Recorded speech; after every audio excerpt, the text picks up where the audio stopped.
Okay, I guess we will get started. At the top of the hour.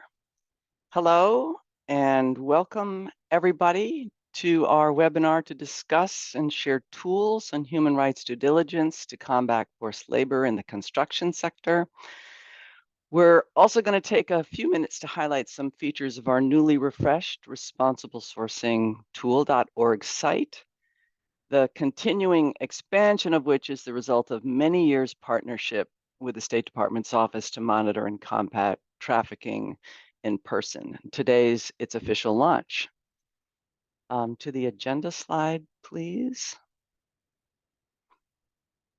After introductions, we'll spend the rest of the hour on remarks from the Deputy Director of the TIP Office, the forced labor risks in the very challenging construction sector, due diligence approaches to identify and address these issues, ways the RST site supports government and private sector efforts to tackle forced labor and supply chains, and finally Q&A.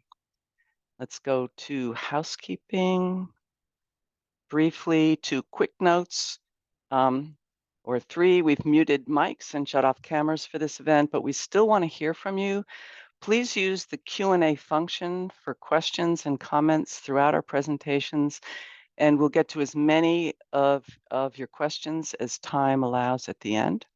We're recording this session and we'll be sharing the link publicly pretty soon after. So next slide, to introductions. I'll start with Verite. For those of you who don't know us, we're a US-based nonprofit founded in 1995. We work to integrate human rights into the way companies conduct their business, remove barriers to workers advocating for and realizing their rights, and strengthen the role of governments in setting and enforcing meaningful human rights policies and standards. One more slide about us. Next slide. We work across sectors in partnership with key stakeholders in the change process through research, assessments, investigations, capacity building, and human rights due diligence consultation, mainly, though not only, with a focus on forced labor, child labor discrimination, and worker voice. Next slide. I'm Lydia Long, almost 30 years at Verite. I've had just about every job at the organization and am now Senior Director of our Enterprise Due Diligence Practice Group, which helps companies develop and implement global HRDD systems. My colleague, Michael Vaudril, 13 years at Verite, formerly of HB and numerous other companies before that, has the same title and in fact leads our practice group. He has a solid 30+ years history of applying due diligence approaches to controlling risks to workers, from occupational hazards to human rights abuses across a wide range of industries. An expert on the construction sector, among others, he'll be presenting today on risks and what HRD means for this industry. Turning at last to our TIP partners, it's my pleasure to introduce Matthew Hickey, Deputy Director in the TIP office, who oversees the global policy and reporting efforts of the Reports and Political Affairs team and domestic U.S. interagency anti-trafficking coordination led by the Intergovernmental Affairs team. Take a breath before you say all that. Prior to joining the TIP office, Matt served 6 years as Deputy Director in the Office of Near Eastern Affairs in the Bureau of Democracy, Human Rights, and Labor, DRL, where he oversaw U.S. democracy and human rights policy and reporting across the Middle East and North Africa. Prior to joining on the policy side of DRL, he was coordinator for Iraq programs in DRL's Office of Global Programs. There's actually quite a bit more, but in the interest of time management, I'm going to pitch it directly over to you, Matt, now. Thanks so much. Sure. Thank you so much, Lydia. Good morning, everyone. On behalf of the State Department's Trafficking in Persons Office, I'm very excited to be here, and I'd like to extend a warm welcome to all of you joining us today to learn more about the new due diligence and risk management tools for the construction sector that are part of the Responsible Sourcing Tool, or RST for short, as well as the RST website's redesign. First, just a minute of background. RST has been a multi-year project, a collaboration between Verite and the State Department going back to 2013 to provide federal contractors, procurement officials, and other private sector companies with research and resources to assess and manage risk in their supply chains. Verite has been a fantastic partner through this RST initiative.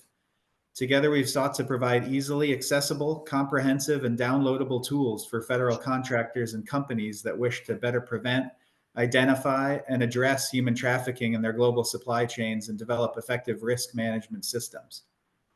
We're very proud of the site, the research, and the tools.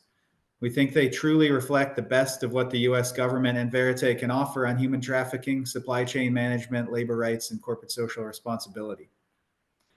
RST is also a product of the wisdom of its users. The site's original development involved input from federal contractors, NGOs, corporate officers, and those with lived experiences of forced labor. We continue working on enhancing the RST website and its resources to serve our stakeholders. And it's our great pleasure today to launch with Verite the latest installment of due diligence tools. We selected the construction sector because it's a sector of significant concern for forced labor. Our 2023 Trafficking in Persons report, which we released last June, includes in 125 of 188 country narratives concerns about forced labor and labor exploitation in the construction sector.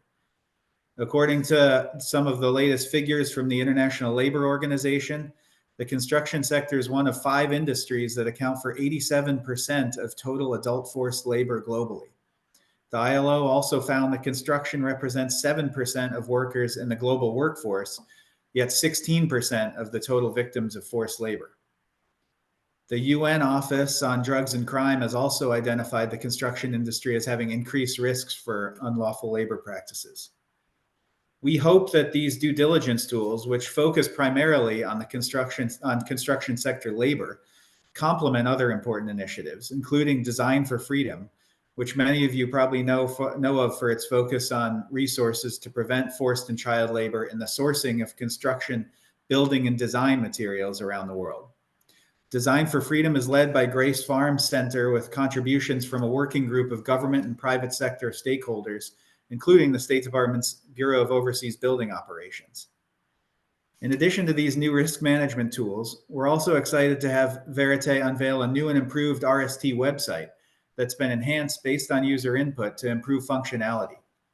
The goal was to make navigation of the site more intuitive and to streamline the user's ability to reach the information and tools of greatest individual and organizational interest. We hope you like the new look, feel, and navigability as much as we do. We're also especially proud that a tremendous amount of work has been done to make the site more accessible to all users.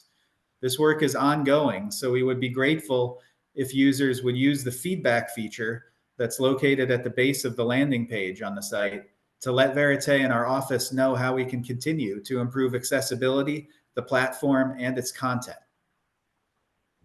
Right now, we're at an inflection point with regard to supply chains.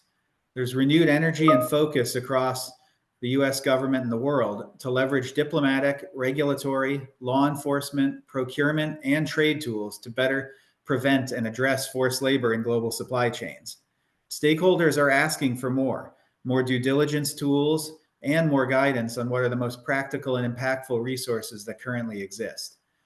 We are aiming to answer this call together with Verite this morning through these risk management tools for the construction sector. And of course, this also means looking internally as we try to help our own procurement staff by continuing to highlight specific tools for US federal contractors and resources pertaining to the federal acquisition regulation on combating trafficking in persons, which can be found in the site's new resource library. Overall, we hope the site will assist stakeholders in the private and public sectors with identifying and managing risk in your global supply chains. And just one more quick word, my office would welcome your feedback in the weeks and months to come about the new and improved site and its specific due diligence tools. So please don't hesitate to tell us what you think. I want to offer big thanks this morning to the team in the TIP office at Verite and everyone who contributed to this project for their collective innovation to enhance our anti-trafficking prevention efforts. So thanks for listening this morning. And with that, I'll turn it back to Michael for a presentation by Verite. Thanks, Matthew. And good morning, everyone. Really happy to be here to talk with you all about the work that we've done with the State Department over the last year to create this set of tools for the construction industry. As Matthew noted, although the construction industry only represents about 7% of the global workforce, it has 16% of the cases of forced labor. And if you put that in, raw numbers, we're talking about like 4.5 million people, men, women, and children in some places globally that are in the situation of forced labor. And if you look at the U.S. alone, there are a total of about 7 million people in the construction industry. So that 4.5 million would represent 60% or more than 60% of everyone in the U.S. being in forced labor. Just wanted to give you some idea of perspective. So what I'd like to do for the next half hour is kind of talk over what the risks are, why it's particularly difficult in the construction industry to address those risks, and what kind of tools we've put together to help you with that, and then what other resources are also available. And we'll begin with talking about, well, what do we mean by human trafficking and forced labor? So next slide, please. So the definition that we use for human trafficking is from the Trafficking Victims Protection Act, and that was brought into law more than 20 years ago in 2000. It's really the landmark legislation around human trafficking in the U.S. It establishes what's known as the 3P framework: protection, prevention, and prosecution. And it is also the law that established the TIP office and led to the annual Trafficking in Persons report that I'm sure everyone is familiar with. But getting to the definition, and you can read it for yourself, but really the key elements of the definition, recruitment, using force, coercion, or fraud for the purpose of putting somebody in involuntary servitude or forced labor. That's really the key to the definition, and it is what is of major concern in the construction industry, particularly as it relates to recruitment of workers. Can we go to the next phase? Next slide, sorry. So within human trafficking, a subset of human trafficking is forced labor. And did I somehow get to the wrong slide here? I'm sorry. I thought we were on the forced labor one. There we go. Okay. So forced labor is a subset of human trafficking. And very simply, it means that an individual is in a job that they are in involuntarily. So it's not what they wanted to do, or it's something that was promised but not what was given, and they can't quit. They can't quit because if they do, there'd be some kind of massive financial penalty that they can't afford. It could mean that they would be denounced to local authorities, whatever. It'd be a significant penalty that prevents them from leaving. So that's really what we operate under when we talk about forced labor. That little gray box there with those 11 points, those are the indicators of forced labor that have been defined by the ILO. And in really evaluating whether somebody is truly in a situation of forced labor, you would have to determine whether from those 11 indicators there are conditions of the involuntariness and the menace of penalty before you can declare that somebody is in forced labor.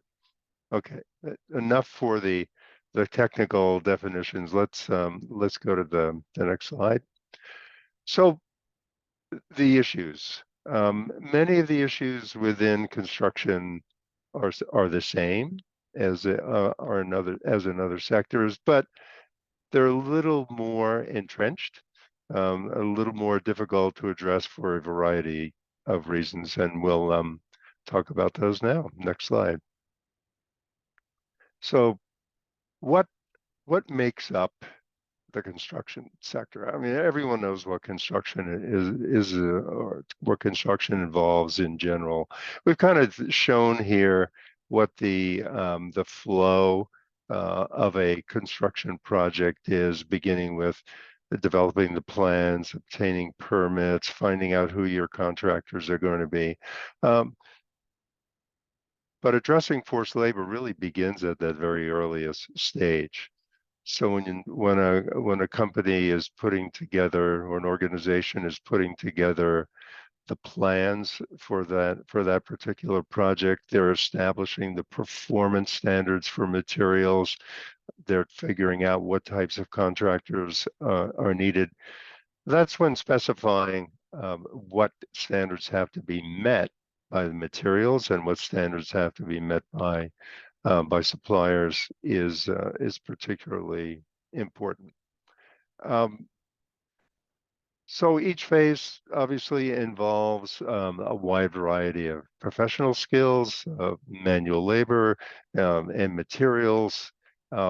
Materials are shown here as flowing across all the phases, because every phase in construction involves different types of materials, and with each material is a different risk. You know, where is it coming from? How is it being made? How is it being processed? And how are processed materials turned into what are called composite materials, or assemblies for construction? So you have all of the activity on site, all of the labor involved, the subcontractors involved, and then you have all of those individual material supply chains that need to be addressed as well. So next slide. So what are the risks? Exactly what are they? And like I said, a lot of them are very similar to the other sectors, and we've had, these meetings over the last several years and talked about those. But one of the key ones in manufacturing, in construction, is the presence of a migrant workforce, and this is true virtually everywhere. Everyone's heard of the issues with migrant workers constructing all of the stadiums for the World Cup in Qatar. But there are migrant workers in the US, there are migrant workers in the UK, there are migrant workers everywhere. Not to the same extent necessarily, but if you're a migrant, you have to typically go through a kind of a labyrinth or very opaque chain of agents and sub-agents in order to get that job. And migrants, because they may not have legal protections in the country where they're doing the work, they're particularly vulnerable to exploitation. They may be paying fees, they may be deceived about the job that they're getting. They may sign a contract in their home country, and when they get to the country of work, they find that they're in a different job and the contract says something else. They may have their documents retained, and any other number of issues. And of course, a lot of construction work involves low-skilled labor. It could be in a very short-term employment, day laborer, or some kind of other temporary assignment. And this work can be dangerous and demeaning, what we call 3D work. So they're also very vulnerable to exploitation. They don't know how to advocate for their rights. They may not understand their rights, and they're desperate for work in many cases. So construction is also one of the most hazardous sectors out there. Workers perform obviously physically challenging work, operating all kinds of tools, hand tools, power tools, and specialized equipment, most of the work, a lot of the work being outdoors, and very adverse weather conditions, whether you're working in the Middle East in the blazing heat, or you're doing a construction project in Minnesota.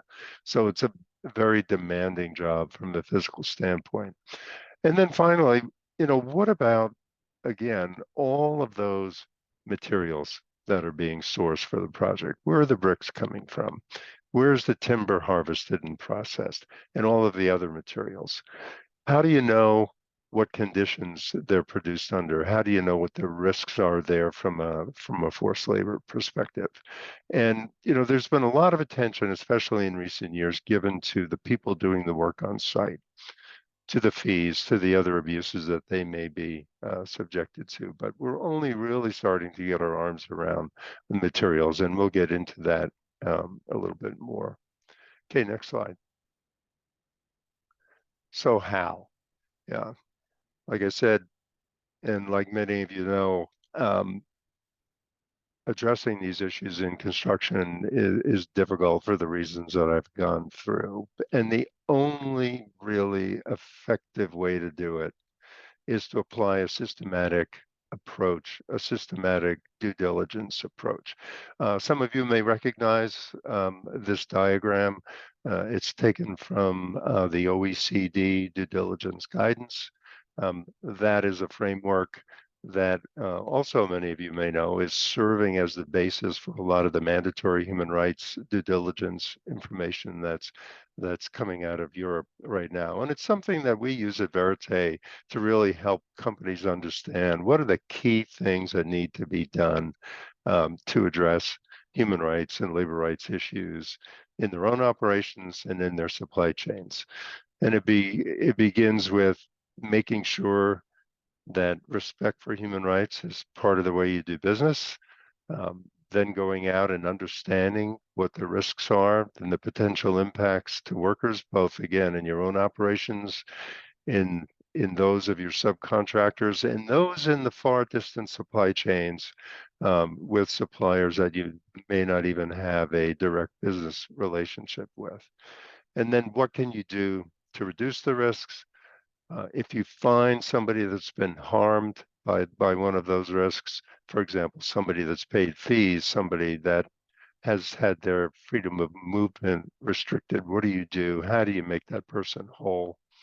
And then tracking progress, meaning essentially, how's it going? How are we implementing our due diligence process as we planned? Are we actually reducing the risks? Are we having the impact that we intended? The last one on communicating progress, that's a public reporting commitment. We're not going to talk about that in the session, but within the OECD framework and certainly within the forthcoming mandatory human rights due diligence legislation globally, that is an important element of the due diligence process. In terms of our tools that are available for you to use, tool one is a kind of a comprehensive treatment of human rights due diligence. Exactly what does it include? What are the different things that a company can do to embed human rights in their business, to put in place preventive measures and all of the other pieces of due diligence? Okay, let's go to the next slide. So embedding human rights in the business. This is something that until OECD has not really gained a lot of traction in terms of social responsibility or respecting human rights. But just as a company has built within its management structure and its reward structure, making sure that the company meets its business goals, that it's profitable, that it hits its sales projections. The same kind of accountability, the same kind of processes, the same way of doing business needs to be there for human rights. Unless it is, it's not going to happen. It's not going to happen in a predictable, sustainable way. So what does this mean? It means that you first have to decide what your policy is on human trafficking, and that's specifically what you will hold yourselves to and what you will hold your suppliers to in terms of eliminating risks of forced labor and human trafficking um, in your value chain. And then beyond that is taking those commitments and integrating them into the way you do business. So that when you select a subcontractor, how are you ensuring that that subcontractor also has the same respect for human rights that you do, that they have the risk controlled and they can demonstrate to you that those risks are under control. So procurement or contracting becomes an incredibly important piece of due diligence, where that is one of the main interfaces with the other business partners and the potential risk to you as a company of forced labor and human trafficking. And then, of course, I talked about the accountability piece. Somebody needs to be accountable for this, just as they are accountable for meeting business targets, as they're accountable for meeting sales and profitability, and then some level of independent governance and oversight. For larger companies, this can be a board of directors, and just that there's a process to make sure that the person accountable for human rights is living up to their responsibilities and that the system is functioning as it should. So we've got several tools that address this piece of the due diligence process. Tool 2 is how to create a human rights policy, a policy prohibiting forced labor. Tool 3 is what are the performance standards that go along with that policy. So simply saying we ban human trafficking in our processes is not enough. What does that specifically mean? And the performance standards, get to the details of no fees, of no document retention, and all of the other things that the companies need to do to prevent human trafficking. Tool 5 is a document that formalizes the agreement between a company and its suppliers, that the supplier will adhere to that policy and will have in place the programs they need to implement that policy. Next slide. So after you've established what your standards are, you've established your internal accountability, is really figuring out exactly what you're dealing with. Where do the risks exist? Where are they under control? Where are they not under control? And there are a lot of different ways to do that. You can see here there are 4 tools in the tool set that get to addressing risks, from tool 4 that looks at the legal framework in the country where you're doing your work, in the country where workers may be coming from, and in countries where you're sourcing materials.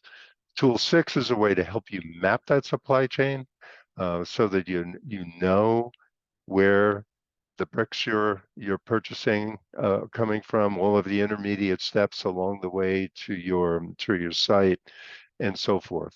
Tool 7 is a specific tool on labor recruiters to help you understand the risks that they may present, that they know what ethical recruitment means, they know what their responsibilities are in preventing or minimizing human trafficking risks.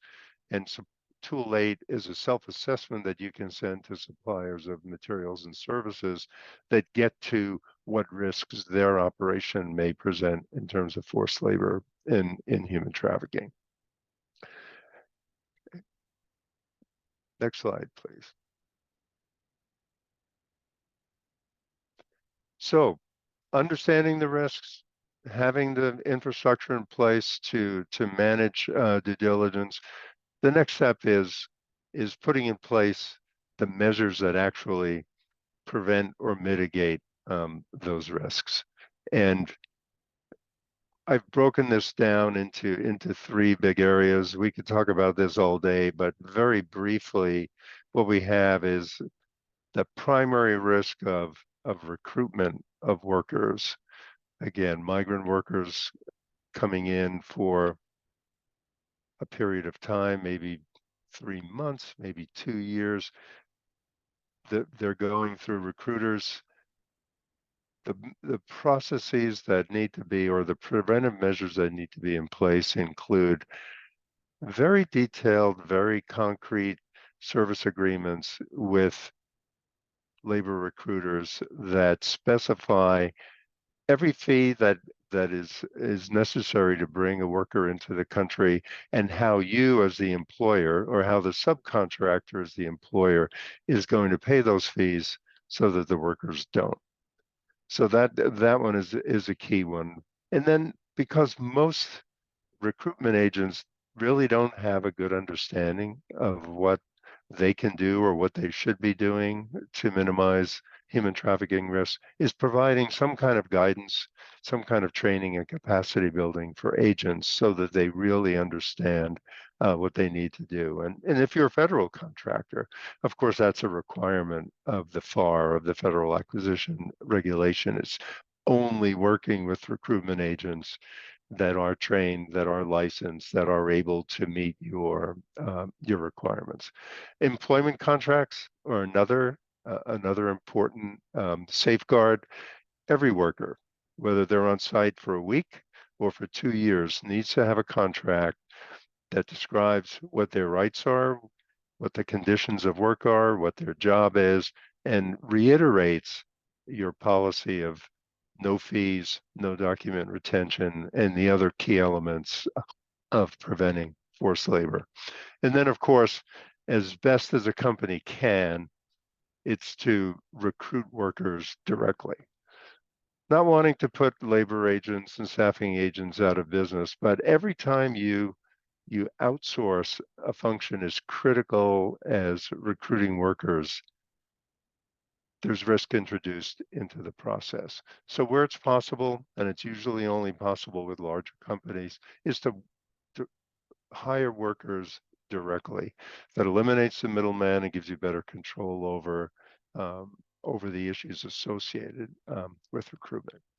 When we get into materials, there's some great information out there that Design for Freedom has put together, and it's Design for Freedom toolkit, beginning with, when you are establishing your contracts and the performance standards for materials, that those standards include transparency requirements. So if you're buying steel, the transparency requirements would mean exactly where did that steel originate, so that you have the information that you need to know whether that country of production is associated with human trafficking risks, or the ore that was procured to make that steel was from a country that has human trafficking risks.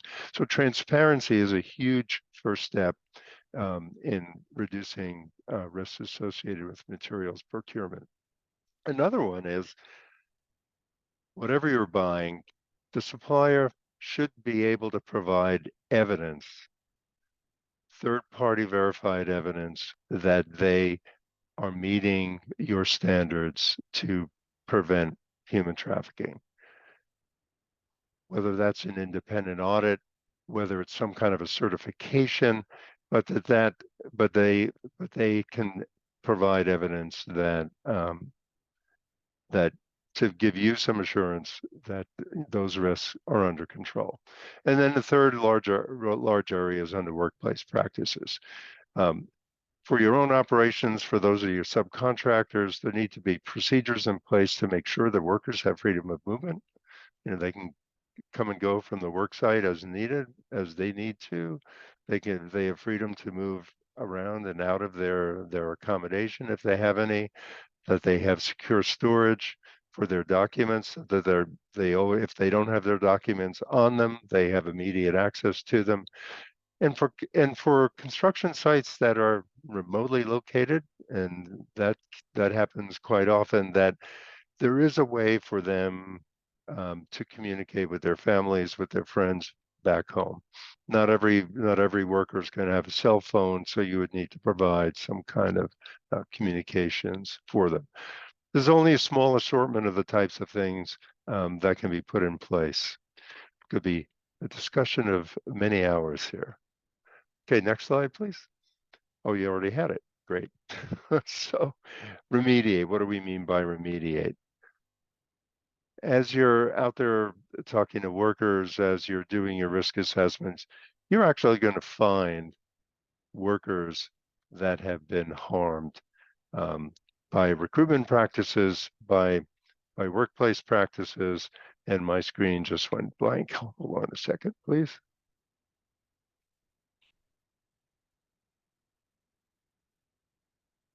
Sorry about that. So if you identify a worker who's been harmed, for example, who's in debt because of recruitment fees, or a grievance comes in that a worker has an issue, you need to have a way of addressing that, a fair way of evaluating what the situation is, whether it's something you identified or whether it is a complaint that came in from a worker.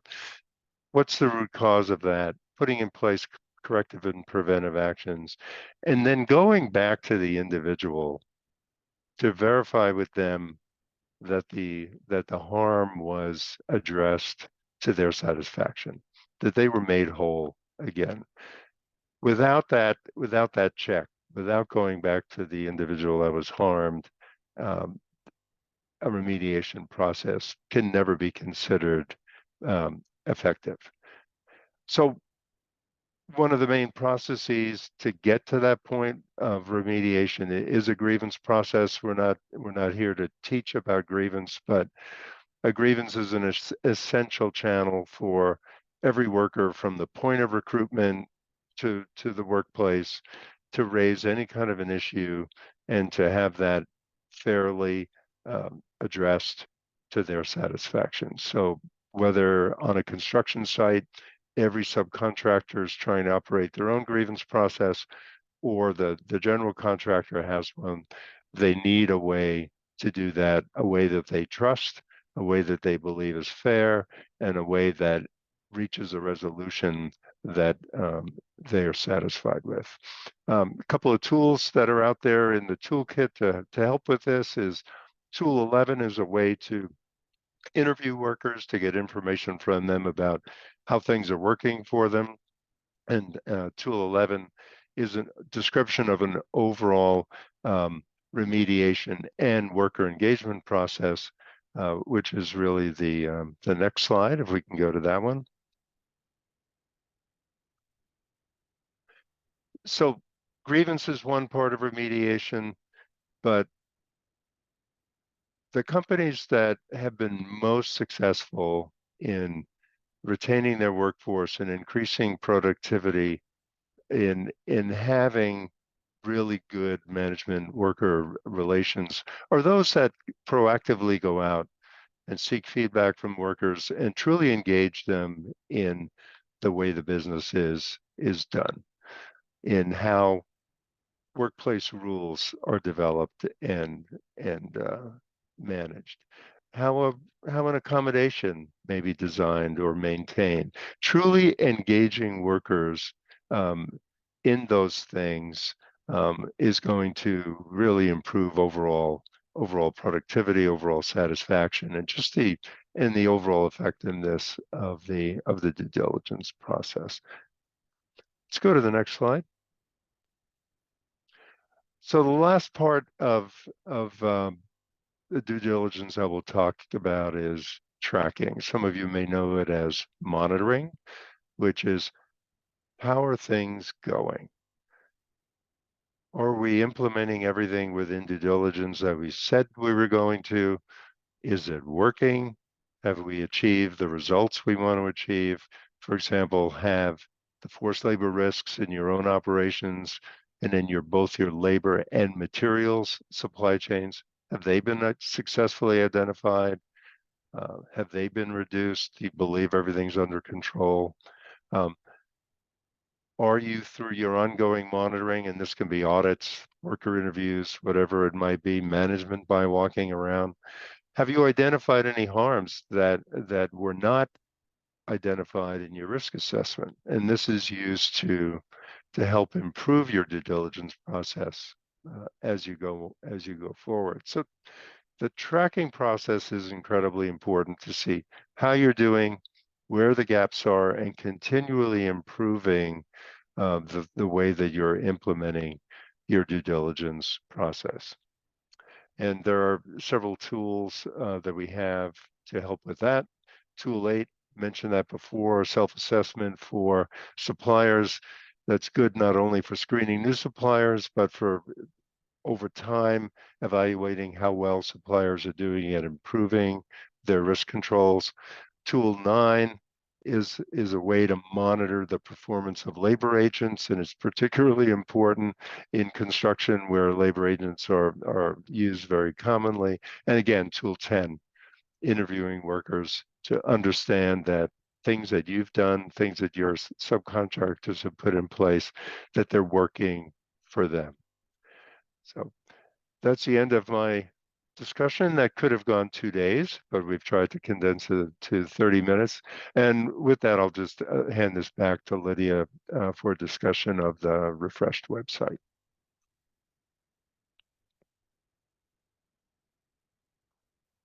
I think you're muted, Lydia. Thank you, Michael, and well done on staying on time. So let's go to the next slide. And that's what we're going to look at now. Let's go to one more slide. So before turning to questions, I'm just going to take a couple of minutes to highlight the ways in which we've improved the site, which Matt gave a great call out to, and Michael described quite a bit when we got into discussion of the tools, so appreciate that. So next, let's stay on the slide. Hang on. For any of those who were familiar with the original site, the foundational content is still here, but it's, as you've heard, updated and expanded, in a lot of cases streamlined, which I think was our big challenge, and we're really hoping it's easier to find. The three main thrusts of the site are helping users to understand the risks, to identify the risks and to address them. The risk specifically of forced labor in operations as well as supply chains across the multiple sectors. Next slide. So I didn't have the courage to do this live on the site, so I've just taken some screenshots. And this is showing you something about the understand section of the site, where we cover key principles and concepts, definitions of trafficking and forced labor. It's actually a great place for people to start to try to really understand what we're talking about, but it also drills deeper, spotlighting common risk indicators through an interactive feature by sector and geography. Understanding these indicators is absolutely fundamental to a government's or company's risk assessment process, which Michael was just talking about. This is an example of using the interactive filter to look at product-related indicators in the sectoral view. There are descriptions of 3D jobs, Michael mentioned those, seasonality, and other factors that we see in workers' vulnerability to forced labor. Next slide, please. This is also the sectoral view, but this is what you find when you filter for operations. The operations related indicators include factors such as offshoring, manufacturing, outsourcing, recruitment, low supply chain visibility, and others that should be seen as red flags. One more click, Belen. For workforce characteristics, we call out situations that make workers especially vulnerable, including migrants, also need to be considered red flags in the risk assessment process. I won't show it here, but if you filter by geography, which is typically the starting point for many organizations gathering risk data, we contextualize political, socioeconomic, legal frameworks, and other indicators in the risk assessment mix. Next slide, please. Turning to the identified pages of the site, this interactive map, allows you to filter by sector, commodity, or country, and in many, but not all cases, a combination of the three filters, with information being pulled from Veritas research on 11 sectors and 43 commodities, and the latest TIP reports trafficking profiles. This is still being tweaked, so we'd love to hear from anybody running into bugs. Please try to break it and let us know what happened. We also haven't fully completed this round of research updating, so bear with us there. We have a busy few months ahead. Next slide. Michael's done a great job of describing what's in here in our due diligence toolkit. This is the kind of the soul of the prevent and address section of the site. It houses 6 updated technical HRDD tool sets, including the generic based tool, new construction tool set Michael's been talking about, and sector-specific sets for facilities, services, food and beverage, security, and seafood. We'll be adding at least one more sector-specific site later this year. I think Michael's already described him, but I think you probably can read the menu on the side. It's I think it's nicely navigable, we think. Next slide, please. And Matt called this out. We've refreshed the content and streamlined our resources library, which is now organized by foundational laws and standards, regulations and resources, including training related to the FAR, research and case studies organized by sector and issue, implementation approaches, and US government agencies that are active in preventing human trafficking with a focus on forced labor and supply chains. A last word, we are in the process of making not just the site, but all downloads. Back of the napkin calculation I did recently, I think I counted 1,589 pages. Compliant with Section 508, which sets the standards for websites that are safe and accessible for people with disabilities. So again, please don't be shy about sending us feedback on any and all aspects of the RST.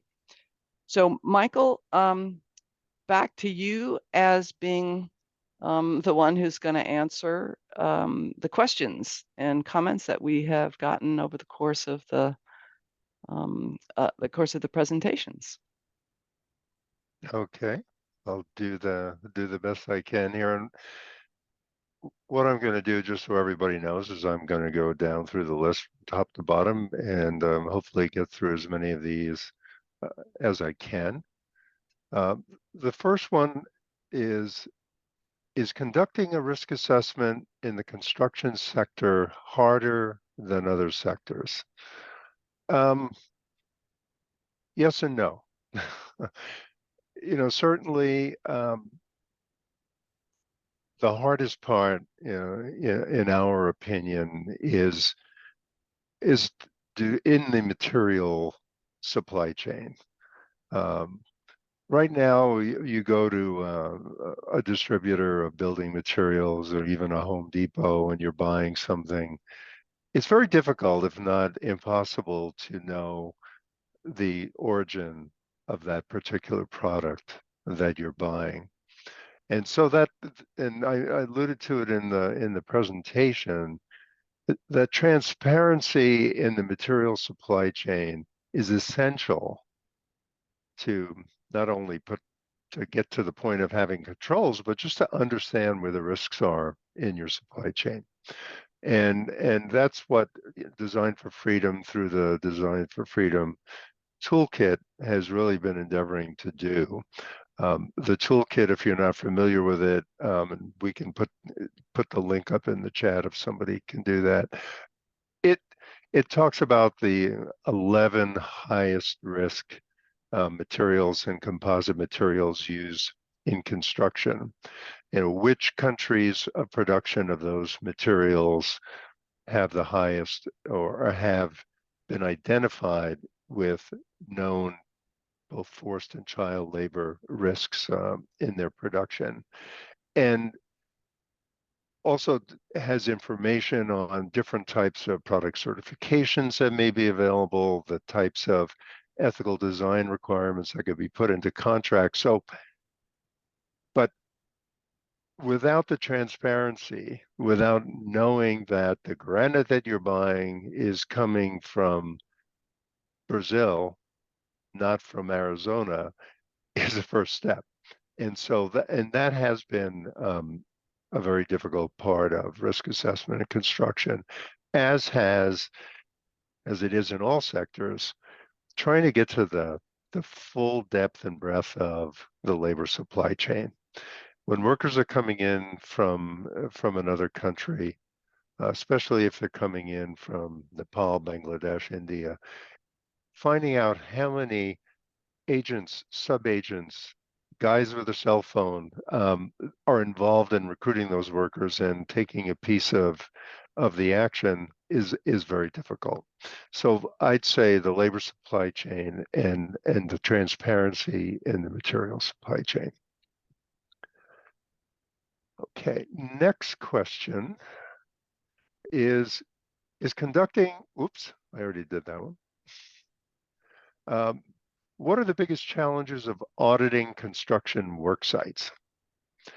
And I think here that it's the same challenge that you have with forced labor in any kind of work site.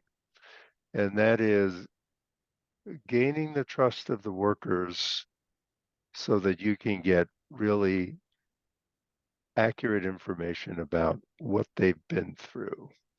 What was their recruitment journey? What are the conditions that they're working in now?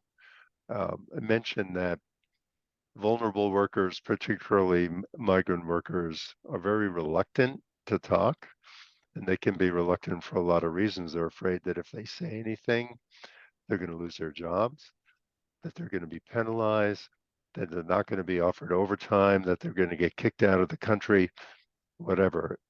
And they also may have been coached not to say anything and convinced that, oh, you know, for the good of the company, you shouldn't say anything. So what we've seen across the board, construction, mining, anywhere, is really gaining the trust of workers so that you can get good information from them. And that involves a different way of auditing. It involves, in our opinion, having trained native language interviewers as part of that auditing team, not the auditor, talking through a translator who may be a supervisor of one of the workers, but really having those, you know, independent trained interviewers. And that makes a big difference in gaining the trust of workers who would otherwise be reluctant to talk to you. Okay. Next one, are unions active in the construction sector globally? Yes and no. It really depends on the country where the work is being done. It depends on the nationality of the general contractor. It depends on a lot of things.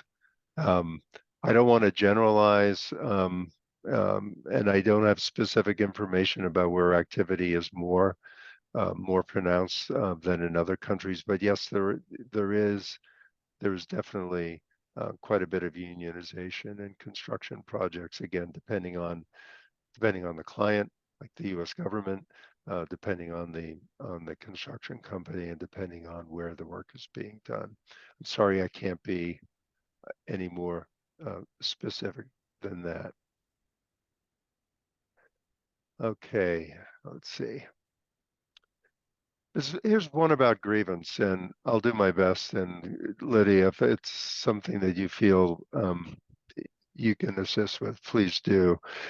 So this question is, if a human rights organization, an NGO, a local NGO, if they send grievance information to a company or an authority, but they don't provide enough detail about the grievance in order to properly investigate it and give feedback to the person who made the report, how's that going to work? And so what we've seen at Verite is the company needs to really have establish a relationship with that NGO, with the local CSO, however they became aware of this, to understand what's going on. If they can't get specific information from the CSO, or if the CSO doesn't have more detailed information, and they may not, then the company really needs to take a look at this issue, the issue that's been reported more broadly. They need to engage with their workers, doing surveys, doing focus groups, just trying to understand if this issue is something that is that they need to address.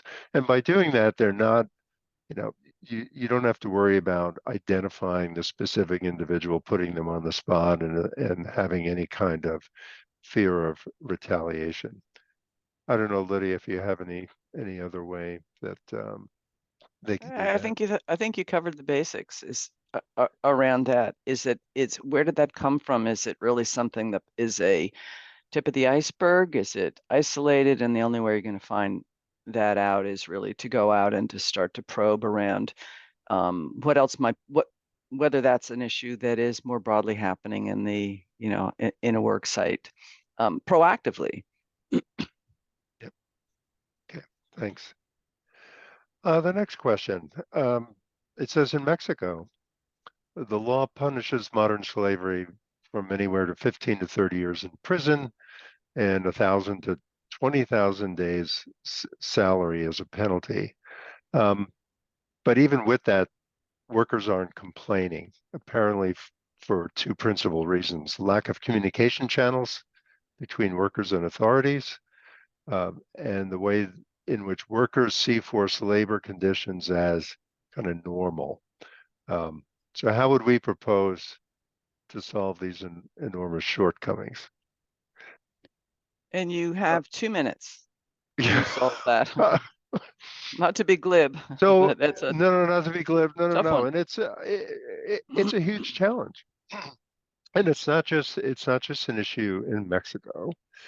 There are many countries where workers don't believe they have the right to complain.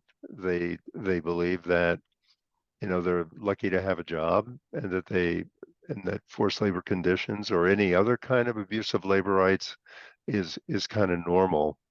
And we have a number of projects underway globally, as do other organizations, where number one, we try to educate workers prior to getting into the job market of what their rights are, and how to advocate for their rights. That they shouldn't take a job where there's no employment contract, where there aren't clearly stated conditions in terms of employment.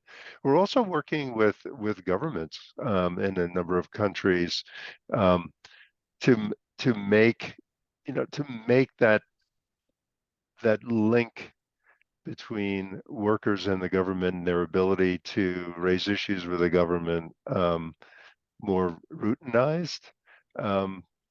But when it's so deeply embedded in the culture, it becomes a very slow process to change. I mean, it's clearly something that worker organizations, that trade unions could assist with. And I know that where trade unions are active, that you typically have less of this as a problem, because the unions are advocating for their workers' rights. They are the ones that are communicating with the government. They're communicating with the employer. But it is a problem, and like I said, we have some things underway. There are other communication and training efforts underway by others. but I don't believe there's a miracle cure. Lydia, I don't know if you had anything there Um, other than we're out of well, time. it is 11 o'clock. Um, no, I think that because of the economic drivers, that's also a huge part of it. You know, who is able to refuse a job despite the conditions. Right. And it goes back to the due diligence and where and the worker engagement part of due diligence. It's making sure people are fully informed and somehow driving the accountability, down into the supply chain. And it really, that makes it sound so easy. The term cascading also makes it sound really easy to really push accountability for those performance benchmarks down right at the shop level. But again, that's really, it's a much longer conversation. And there's a number of questions that you didn't get to, which each one of them is almost, I think, a full workshop. But I And apologize for not being able to do that. Well, We did, right? quite a flood came in, and they're great questions. So what's helpful, because I've also spotted some notes and comments and questions that that will be really great for our planning for additional information or additional elements in RST. So this is a really helpful list. But I think it is, we are going to close now. Thank you everybody for these comments, for coming and attending, for continuing hopefully to give us feedback as we go. This is a very much a living project, and so thanks from all of us, from the TIP office and from Verite, for taking interest and joining us today. And I think the TIP office would just briefly like to thank Verite so much for your tremendous work on these construction risk management tools and the new improved site with its comprehensive resources. And of course, I think we want to say thank you to all the participants who took time out of their day to show up, to learn, and of course, for your future work to prevent and address forced labor in your global supply chains. Thank you, Belen. You might want to put our goodbye slide up, which shows how you can get in touch with us. Thanks again, everybody. Thanks, everybody.